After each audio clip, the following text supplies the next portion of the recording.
Hi, this is Garibay, and today I'm going to talk about A Dark Song. My rating for this movie is 1 out of 5 stars. This content contains major spoilers for the movie A Dark Song. Alright, so A Dark Song is a 2016 horror film put out by IFC Midnight, written and directed by Liam Gavin, who I believe is Irish, right? And it's an Irish film. All right, and then in addition to that, it stars Steve Oram as the character Solomon. It stars Catherine Walker as Sophia. The reason I watched this film was there is an author that I follow on Twitter. He is a fantastic author. He's extremely talented. He's a very smart guy. And he said, hey, Dark Song gets it all right.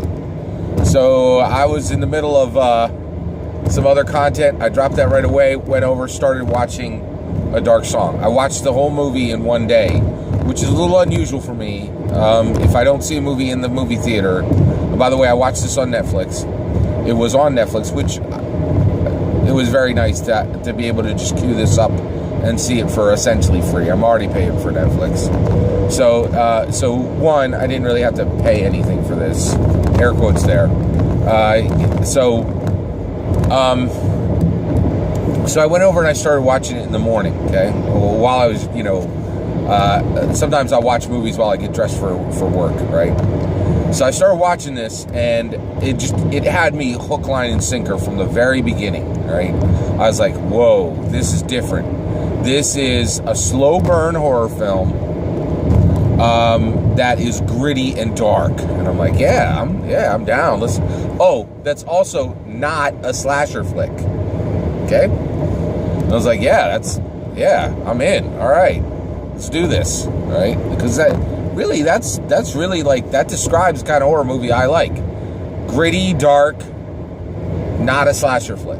Right? There's not actually a lot of them. There's not a lot of films that actually fit that. Okay? So I was just gripped from the very beginning. All right. Now, why am I rating this movie a 1 out of 5? I will tell you right now, this was a complicated movie for me to rate. Here's why. What this movie is, all right, is the following.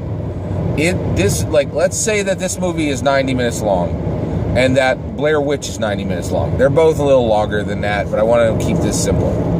So what A Dark Song is it is a film that can be described if you did the following. If you took Blair Witch, which was a smart, thinky, low-budget horror film that was written very carefully with cool, compelling characters. If that movie was 90 minutes long, and you took the first 80 minutes of Blair Witch, and you let them roll, and then, because it's a 90-minute film, you chopped off, it's 80 minutes long because you're chopping off the last 10 minutes. So it's 80 minutes of Blair Witch, chop off the last 10 minutes, and then replace those last 10 minutes with 10 minutes from any given My Little Pony episode. That's what A Dark Song is. It is a incredibly dark, gritty, thinky, non-slasher horror film with the most Lifetime, saccharine, Hallmark card ending I have ever seen on any movie in my life. It is, and so that alone makes the movie internally dissonant. Basically, it's so dissonant because throughout the entire film. So now I'm going to tell you the story, okay? It's the story of Solomon, who is an occult expert, right? He has done a Kabbalistic ritual to some, and so the whole movie is about two people executing a Kabbalistic ritual to summon a guardian angel. And then when the guardian angel is summoned, they will be given a celestial favor, a favor from heaven, okay? A wish, right? That's a pretty cool, it's a pretty cool setup, in my opinion. It's really interesting. And actually, I will say right now, Liam Gavin, the writer-director, he's a very, very talented director. I really think somebody should scoop him up soon. He knows what he's doing. He can create a movie on a short budget. He is a terrible, terrible writer, in my opinion. Fantastic director, very bad writer, right? And actually, I'm going to back that up. It's possible that he may not even be a bad writer, right? It's possible that he could write a story, but I think the problem with this film is he tried to do it all. And honestly, it is my strong opinion. I've said this in the past. I'm going to repeat it now. I think, if you're going to be a writer, you can't be anything else. You really can't. You just can't. There are no awesome writer-directors. There are no awesome comic book drawers and writers. It all turns to milquetoast because writing takes a lifetime to master, and if you cut that in half, you're going to get a milquetoast writer mixed with a milquetoast something else. Now, I will say this. Liam Gavin, I think, is a very, very, very strong director. Very strong director. So one of the things is there's a new trick that a lot of Hollywood directors are doing, and that is the poor man's movie, right? A movie on a shoestring budget. How do you put those together? How do you craft them? Well, Liam Gavin knows how to do this. This movie looked great. It sounded great. The only problem with this film is the story. The story ruins it, utterly ruins it. And actually, only the last 10 minutes of the story ruins it, right? But it does. It is just so dissonant, right? So, the story is Solomon and Sophia. Sophia is a woman whose whose elementary school age son was captured by people who were doing a dark ritual who then killed him, okay? So she's a grieving mother, right? And that's a very dark base, right? And she gets this, she learns about this Kabbalistic ritual that will let you summon your guardian angel, and then once your guardian angel is summoned, that guardian angel will give you a wish. Okay, now I'm summarizing that, and I may even be simplifying it, but that was the thrust of the film. Okay, all right. So now what's weird though is they show right in the movie that in order to summon this this guardian angel, you have to do blood magic. You have to consort with demons. You have to do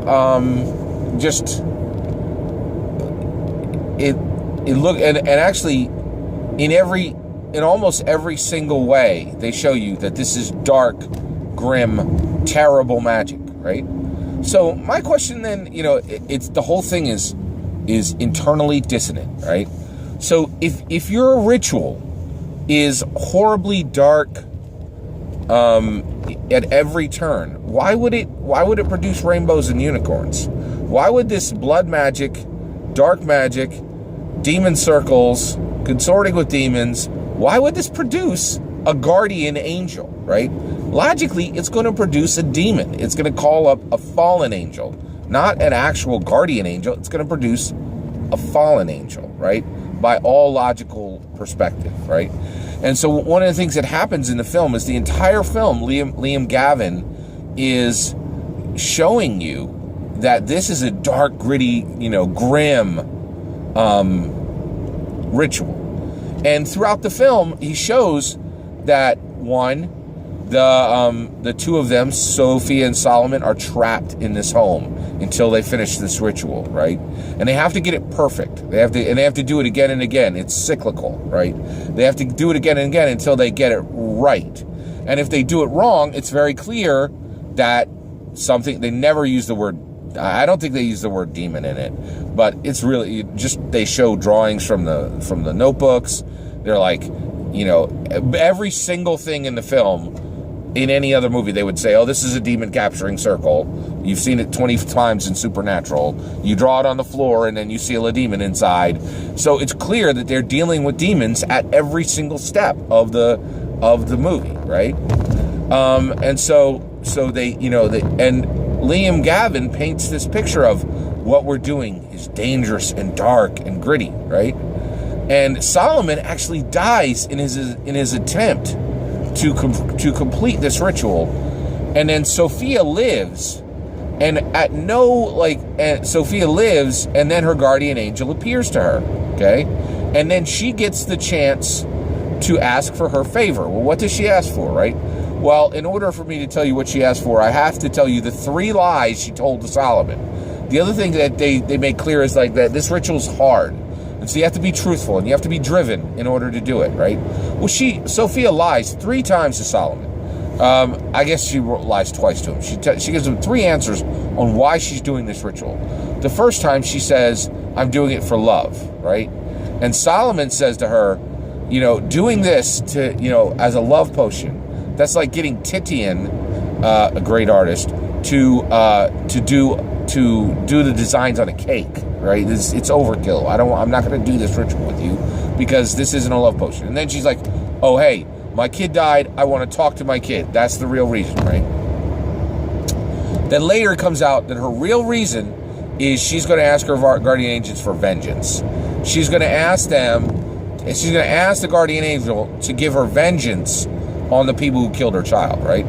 Well, even then, Solomon goes, that's stupid, and the reason why is the people who harmed your child, they're already damned. Interesting, right? Like, this movie is filled with good content, and the end is so bad and so internally dissonant. And it's a little bit frustrating because I think, you could lop off the last 10 minutes of this movie and replace it with a better ending, right? And it would be a great film. I think it would be 4 out of 5 or a 5-star film, right? I'd probably go 4 out of 5. So here's the issue, right? So what she asks the angel for at the end is the ability to forgive. Are you kidding? Right? Like, and the other thing is she's just gone through talking with demons virtually every night. She's gone through cruelty. She's gone through all these things. What produced this in her? Like, sitting in a room with this guy Solomon, who is arguably incredibly antisocial and, not a wonderful person. Why would she, that's another thing, is it just comes out of nowhere. You're like, why would she want the ability to forgive, right? And also, like, she asked for something that, in my opinion, you don't need a guardian angel to give you the ability to forgive. Just read any any self-help book. Read any book that Oprah suggests. Watch any Lifetime movie. You didn't need to do a Kabbalistic ritual to get the ability to forgive. Like, it's just... This movie just flabbergasted me. I was just like, holy cows. How could somebody do all of the research to make this movie look so genuine and feel so dark and so gritty, and then attach this, this saccharine sweet ending to it? It was so internally dissonant and strange, okay? Now, here's what I think should happen. I do think Liam Gavin should be snapped up by Marvel or, by Disney to put into any of their large properties, by James Wan, for the next Star Trek film. He's a very, very talented director, okay? However, before they go there, they need to make sure that he understands, we want you for the camera work, we want you for the direction, you're not writing anything, right? Because I think he needs to understand that he has light years to go, that he's an incredibly gifted director and a very bad writer, in my opinion, at this point in time. And it's okay to be a bad writer if you're an incredibly good director, because it means that you've just spent a lot of time mastering the skill of directing, okay? Now, how would I end this movie, right? Here's how I would end this movie. I would do everything the same, except for at the very end, she walks into this room in a house, and there's her guardian angel, and she says, I want the ability to forgive. Here's how I would end it. 1, Earlier in the film, her sister comes to her, and her sister says, come live with me and my husband and my 2 kids. We'll take care of you. And she says, nope, because you have 2 kids. I have 0 kids. You have 2 kids. All I have is a hole in my heart, right? And she goes, so no, right? So what I would do is I would say that I would do everything they did in the film, right? I would even use the ending where you see this demon, because visually it's stunning. It's a visually stunning ending, even though it's incredibly internally dissonant. All right, so I would use the angel. She says, I want vengeance, right? And he's like, done, bet. Everybody who harmed your child is now super dead, and they're all going to be tortured for 1,000 years in the lake of fire. Done, okay? She gets what she wants, right? Her and Solomon then leave the house. Oh, and by the way, Solomon's wish from his guardian angel was invisibility. He wanted to be invisible, right? Which is very, very interesting. And so he gets his wish, and he just sneaks off, and he's invisible, okay? But then, and then she comes out, and she feels good because she has had her vengeance, right? And then she goes, and then she actually goes to spend, Thanksgiving, whatever the Irish equivalent of Thanksgiving is, if there is one, some kind of holiday where she's with her family, and she's with she's with her sister's family, okay? And then I would say a month after that event, when she's reconciled with the family, what happened to her happens to her sister times 2. And then she gets visions, right, that the angel, air quotes, was really a demon. Brah, brah, brah.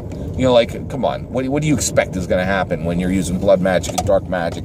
You're not bringing forward a guardian angel. You're bringing forward a demon, right? And so that would be scary. It would match the rest of the film, and it would be incredibly dark and sad, right? But come on, a horror movie should be incredibly dark and sad. The issue here is I'm not sure where Liam Gavin came out thinking that a horror movie should end the same way that a Lifetime movie should end. That's just not logical, right? And so that is how I would end this film. Now, I want to say this was an incredibly interesting film. I did rank it 1 out of 5 because I think the ending just absolutely ruins the film. But, okay, it did have some really, really interesting moments. It also had some great quotes in it. It had this really fantastic quote. It had a quote in it that said that actually, so there's this point where Sophia is talking with Solomon, and she says, and they get into it, and she's like, have you seen some stuff? And he's like, yeah, I've seen gods, I've seen demons, I've seen some stuff, right? And also he explains that he has done this ritual 3 times. It worked once, and it didn't twice, right? And then she's like, well, and she's like, well, why are you doing this? And what is the purpose of all this? And he said, the purpose of all this is to see the infrastructure, right? To see, essentially the building blocks of the universe, right? And to have the knowledge, right? Just to have the knowledge, right? And that's the purpose. And she's like, so she's like, science, and then she says, science is not all. Sophia says to him, science is not all there is. And he's like, is that why you did it? To know the truth, right? To know what the real base nature of the universe is? And she's like, no, that wasn't why I did it. And he's like, it was, I wanted the knowledge. I wanted to know what was at the very bottom. What is our world really made of? And he confirms then, you're right, science is not all. And then he says something brilliant. Solomon says, science describes the least of a thing. And I thought, wow, that is an incredibly strong statement. And it was really a very interesting statement. This is a brilliant movie with a terrible, terrible ending. I really think Liam Gavin is an incredibly talented director, and I really am hoping somebody in Hollywood sweeps him up right away. He's very, very good at what he does.